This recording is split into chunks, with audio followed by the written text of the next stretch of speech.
De nos relations entre la France et l'Algérie, qui sont les deux pays les plus importants de la façade méditerranéenne.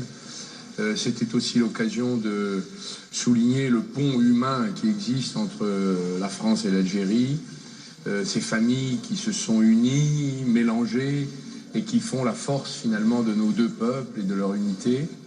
Moi-même ayant des racines et des origines algériennes en raison de ma propre mère, c'était aussi l'occasion pour moi d'aller rendre visite à la branche algérienne de ma propre famille, à Oran. Très bien. سيد أمنو مونتبور سوف نتطرق للعديد من الملفات في هذا اللقاء الخاص نبدأ بالمشاكل التي يعرفها الحزب الاشتراكي. Thèse en désaccord avec la politique d'austérité qui a consisté finalement à faire payer le prix de la crise, envoyer la facture aux gens les plus modestes, ceux qui n'ont que leur travail pour vivre et pour qui la fin du mois c'est plutôt le 10 et le 15 que le 30. Cette politique est une politique qui était injuste, et injuste parce que les Français n'ont aucune responsabilité dans la crise financière qui a surgi il y a 10 ans. Elle était inefficace parce que finalement ça a conduit à faire exploser la dette et exploser le chômage en affaissant et en coulant l'économie française. Donc ce fut une lutte à l'intérieur du gouvernement où j'ai préféré partir plutôt que d'accepter des atteintes à mes propres convictions. Et d'ailleurs, le sens de ma candidature, c'est la rupture avec les choix qui ont été faits et l'alternative que je défendais dans la collégialité gouvernementale à l'intérieur du Conseil des ministres que je veux faire prévaloir devant le corps électoral des primaires. سيد مونتبورغ لو نتحدث الآن عن الشباب في فرنسا دعوتم في تجمعاتكم لمساعدة الشباب والطلبة في إنشاء مشاريعهم الخاصة وذلك بعقد اتفاقيات مع البنوك. هل ترون اليوم أن فئة الشباب في فرنسا مهملة نوعا ما خاصة بعد عهدتي الرئيسين ساركوزي وفرانسوا هولاند؟ Vous avez raison de dire que la jeunesse est la grande oubliée des 10 dernières années qui viennent de s'écouler.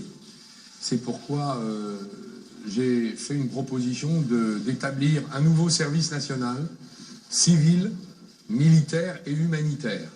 Militaire pour ceux qui veulent porter les armes, civil pour ceux qui veulent aider les services publics, humanitaire pour ceux qui veulent s'intéresser aux autres dans les associations. Ce sont des opportunités professionnelles pour les jeunes.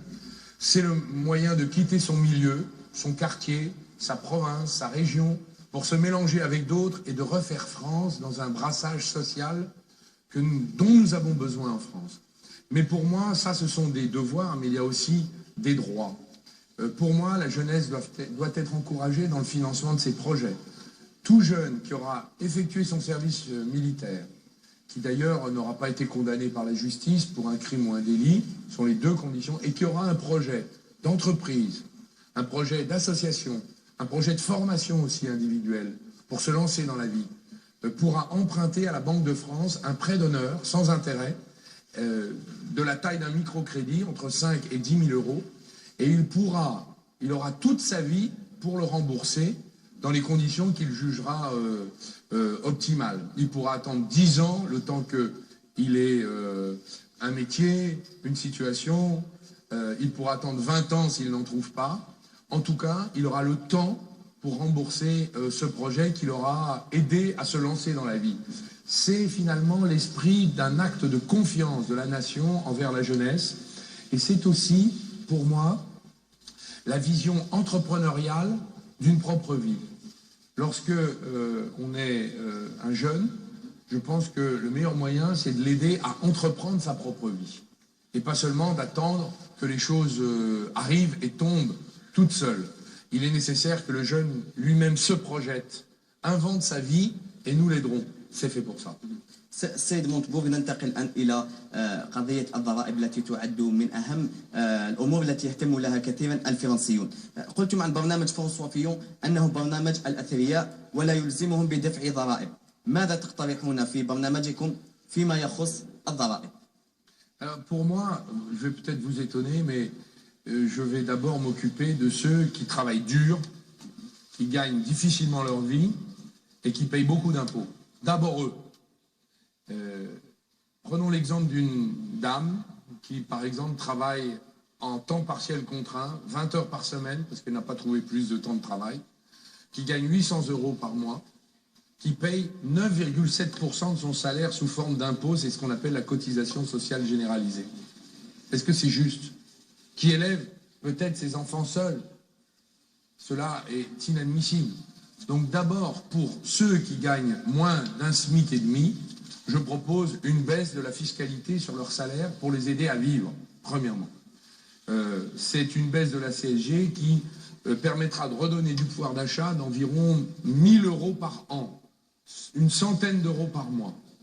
C'est une proposition importante parce qu'elle a pour but de relancer la machine économique, de donner de l'oxygène à ceux qui n'arrivent plus à respirer financièrement dans notre pays. S'agissant des riches, vous voudrez bien concevoir qu'aujourd'hui, dans notre pays, la fiscalité a commencé à descendre pour eux. En tout cas, pour moi, la question n'est pas pour les riches ou pas pour les riches. La question, elle est, est-ce que nous soutenons la renaissance industrielle de notre pays, le redressement productif de notre pays? Je veux que l'investissement productif dans notre pays soit défiscalisé. Ça, c'est un projet. Et je ferai des propositions le moment venu pour encourager finalement tous ceux qui ont de l'argent à l'étranger ou en France aient envie de l'investir en France. Sur le long terme, en ayant cette espèce de patience d'attendre les fruits de l'investissement et non pas sur le court terme avec une excessive gourmandise dans les retours sur investissement. سيد مونتبوك في برنامجكم الانتخابي تشجعون المنتوج المحلي الفرنسي أو التصنيع في فرنسا. ما هي أهم النقاط التي اقترحتموها حول هذا المحور؟ وإذا تم انتخابكم رئيسا لفرنسا كيف يمكنكم تشجيع وترقية المنتوج الجزائري بفرنسا؟ D'abord, je veux vous dire que le Made in France, c'est un mouvement de société et j'y ai contribué en France très important, puisque maintenant les Français font attention lorsqu'ils achètent. Les producteurs eux-mêmes ont relocalisé sur le sol français beaucoup d'activités productives industrielles. Et les distributeurs, maintenant, mettent dans les linéaires des supermarchés des drapeaux tricolores en fonction de l'origine des produits. Donc le Made in France a progressé, mais je voudrais une politique, grande politique du Made in France. Elle consiste premièrement, à utiliser les marchés publics, la commande publique, pour soutenir les PME made in France. 80% de l'argent de nos impôts. Les marchés publics, la commande publique, pour les entreprises qui travaillent sur le territoire, d'ailleurs, quelle que soit leur nationalité. S'il y a des entreprises de quelque nationalité que ce soit sur le territoire français qui travaillent en France, nous les ferons travailler. Je veux aussi que l'épargne des Français serve davantage à financer, à capitaliser les entreprises made in France. Nous n'avons pas assez de fonds propres dans nos PME. L'assurance vie, défiscalisée en France, qui est le placement préféré des Français, doit pouvoir servir à muscler financièrement toutes nos entreprises. C'est le deuxième volet de la politique du Made in France. Et le troisième, c'est que je veux créer une banque d'encouragement au risque qui va permettre aux commerçants, aux artisans, aux start-up, aux PME, aux toutes petites entreprises, aux ETI, d'obtenir la caution de l'État pour pouvoir obtenir du crédit bancaire privé. C'est une manière de stimuler et de pousser l'investissement en France, le développement des projets et la croissance française. Voilà quelle est la politique du Made in France. Eh bien, que faire pour soutenir le Made in Algeria? Eh bien, il faut qu'en Algérie, il y ait des investisseurs qui installent des productions en Algérie. Donc pour cela, il faut que le gouvernement algérien encourage l'installation de ces entreprises et les aide. C'est l'état d'esprit dans lequel, je crois, comme le Made in France, nous l'avons fait, le Made in Algeria peut progresser. يعني بكلامكم هذا السيد مونتبوك هل ستشجعون استيراد يعني منتوجات جزائرية إذا تم انتخابكم رئيسا لفرنسا؟ Les produits algériens auront une chance de réussir en France s'il y a des investisseurs algériens qui investissent en France.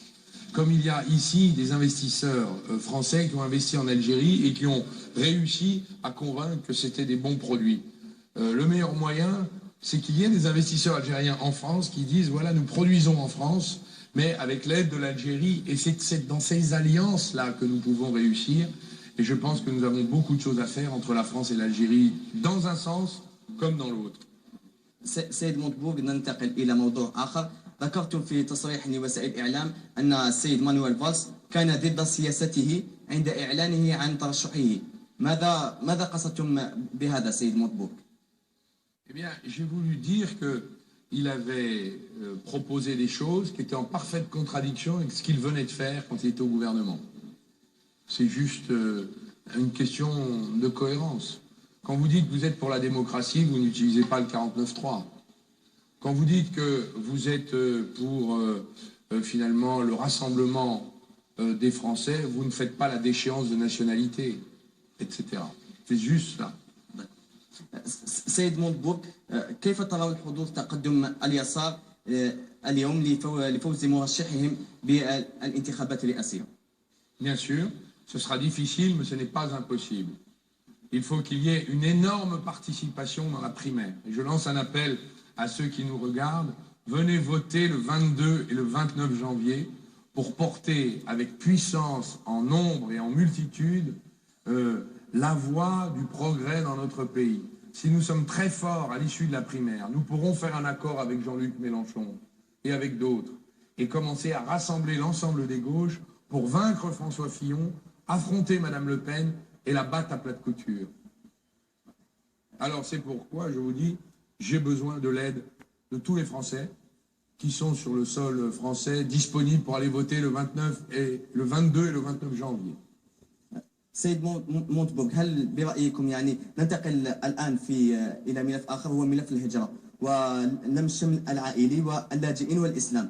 هي مواضيع الساعة، كل المترشحين وضعوا تحتها خطوط حمراء، كيف تفسرون ذلك؟ Nous avons vécu des attaques terroristes extrêmement violentes avec un projet totalitaire issu d'un proto-État qui s'appelle Daesh et qui a le projet de déstabiliser la société française par des attaques criminelles sur notre territoire. Les Français ont été extrêmement sages. Ils se sont tenus droit dans cette période. Évidemment, ils n'ont pas cédé aux provocations, car Daesh cherche à nous opposer les uns aux autres, selon nos religions, selon nos identités prétendues.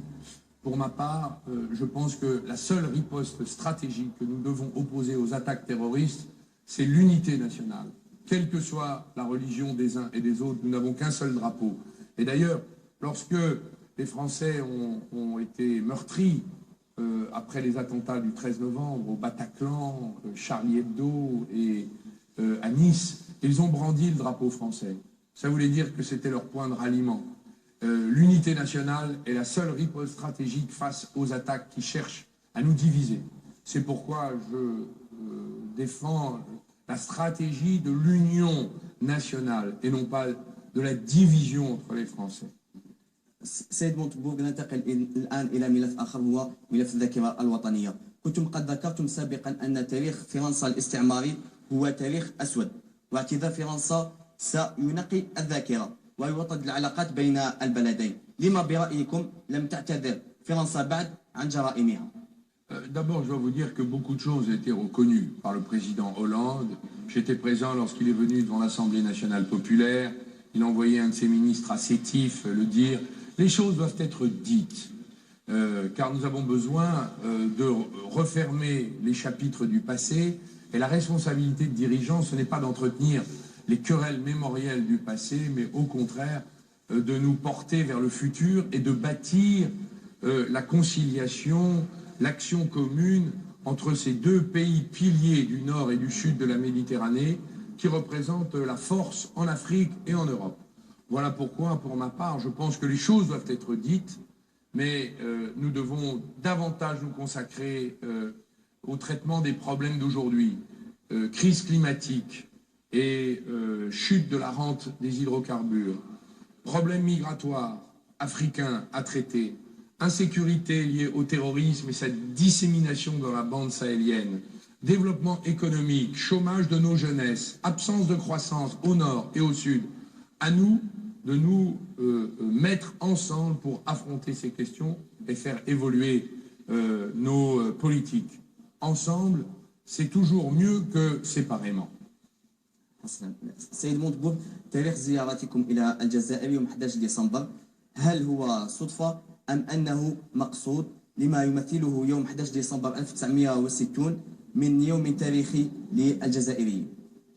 C'est une coïncidence, mais pour moi, l'histoire est l'histoire. Ce qui m'intéresse, c'est le futur et que nous allons construire ensemble. سيد مونتبور، كيف تقيمون زيارتكم إلى الجزائر؟ D'abord, c'est un grand pays. C'est un pays évidemment qui est dans mon cœur, puisqu'il est aux origines de ma famille. C'est un pays aussi qui appartient à notre histoire commune. Nous avons lié notre histoire. Et c'est un pays avec lequel nous pouvons faire de grandes choses dans le futur. J'ai été accueilli de façon exceptionnelle ici. Et je dois vous dire que les choses que nous avons dites avec le gouvernement, avec un certain nombre de personnalités, y compris le FLN, sont de nature à construire les relations futures sur une base parfaitement harmonieuse. Donc nous sommes capables d'imaginer une grande coopération entre l'Europe et l'Afrique qui passerait d'abord entre la France et l'Algérie. سيد مونتبور، سؤال أخير، ماذا تقترحون في برنامجكم الانتخابي لتوطيد العلاقات بين فرنسا والجزائر؟ Je propose que nous soyons capables de faire travailler nos deux pays ensemble.